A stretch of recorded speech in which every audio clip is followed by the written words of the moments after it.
is the guardian of the rule of law. The rule of law is protected and enforced by the Supreme Court through its exercise of its power of judicial review. This is the power of the court to determine that all acts of government, including those of the executive and the Congress, do not transgress the rights of the people as enshrined in the Constitution. What is most fascinating about this power is how the court, even without a standing army, can enforce the law. It does so through well-reasoned judicial decisions that pass the tests of independence, fairness, integrity, and probity. To be worthy of respect, the Supreme Court must speak in a clear and compelling voice through every decision. And what is a judicial decision? It is a well-considered and well-reasoned conclusion arrived after hearing adversarial positions, to which is applied the test of logic and evidence, governed by the spirit and letter of the law. It is thus very crucial, as a commentator noted, that legal reasoning be, and I quote, marked by its own integrity, close quote. This built-in theory of integrity of every judicial decision is so essential, it becomes the law's, and I quote, internal accountability, close quote. I fully subscribe to this insight and embrace it as my philosophy about the role of the judiciary. Without that integrity and accountability, the rule of law will collapse. Thus, whether one is liberal or conservative, whether an activist or a proponent of self-restraint, at the end of the day, the rule of law requires and plainly means that decisions of the Supreme Court must be products of careful legal reasoning and accepted and understood as such by the people. Having said that, my vision for the judiciary is an independent, equal branch of government that earns the trust of the people as guardian of the rule of law. It dispenses fair, equal, and responsive justice. It lives by its core values of fairness, accountability, and independence.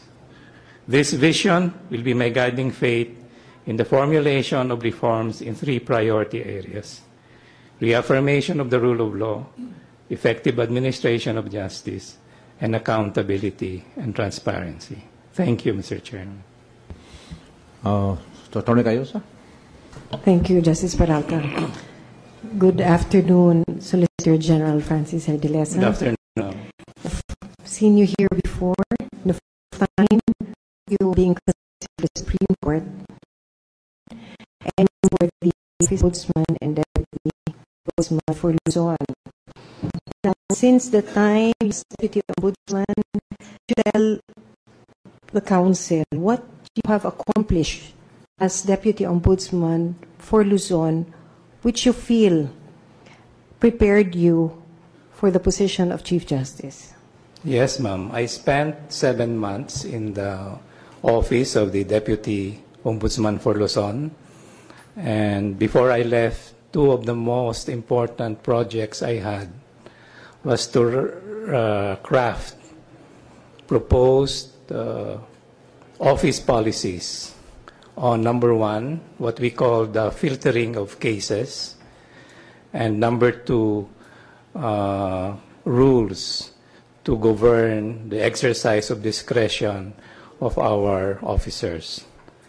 What was filtering of cases all about? We realized, ma'am, that in the office of the Ombudsman, it was swamped with so many cases, such that the priority governed by statute, which is to prioritize high-profile cases involving high government officials and large amounts of money, were not being attended to, because cases big and small were just given the same attention. And so we attempted to put up what we call a filter system.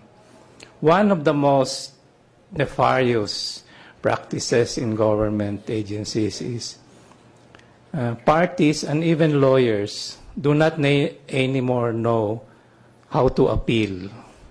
For example, a litigant is not happy with the decision of a prosecutor, or the decision of a labor arbiter, or the decision of a register of deeds. Instead of appeal, many times they will go to the ombudsman and craft an anti-graft complaint.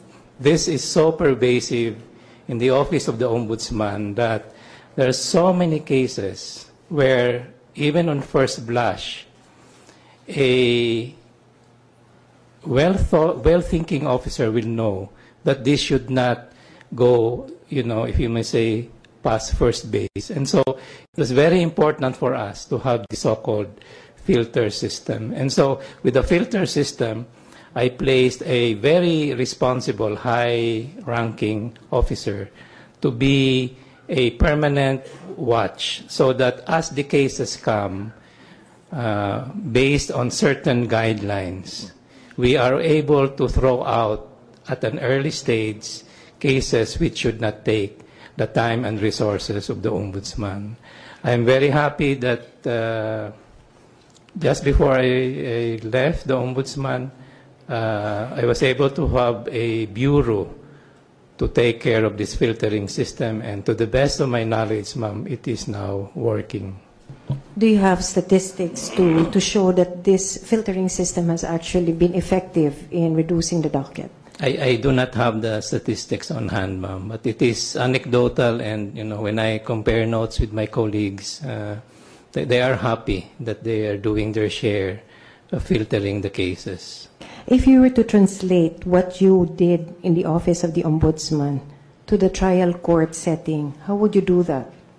I would venture that, again, the judges at the first, second level courts especially, with the proper training, should be probably a little bit more proactive to control the dockets by requiring the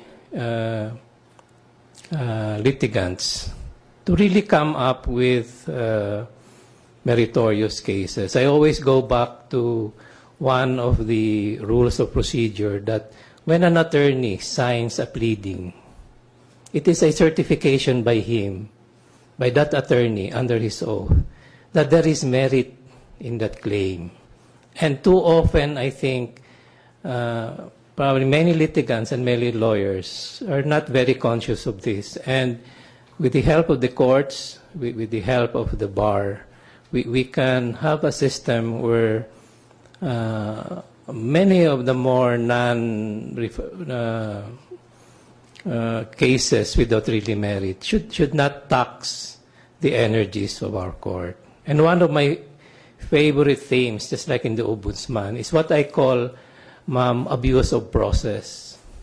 Many litigants, again, and many lawyers just file many cases. And typically, again, in the trial courts, for example, disbarment cases, instead of going up on certiorari, again, litigants or lawyers will file disbarment, file anti-graft, and really this clog up the courts. When I was in the ombudsman, I realized that if a government employee, a lowly one at that, has a pending ombudsman case, that person cannot travel, cannot be promoted, cannot retire. And many of the cases should not have been brought there in the first place. There is always appeal. There is always certiorari. And I think there has been too much resort to remedies other than what is in good faith should be a remedy of a litigant or a member of the court. After you had gone through the Judicial and Bar Council process for the offices of Ombudsman and Deputy Ombudsman for Luzon, we were quite surprised that you actually accepted to be appointed to the office of the Solicitor General. What made you accept that position?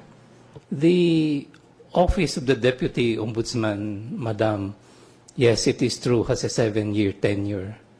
And to be candid,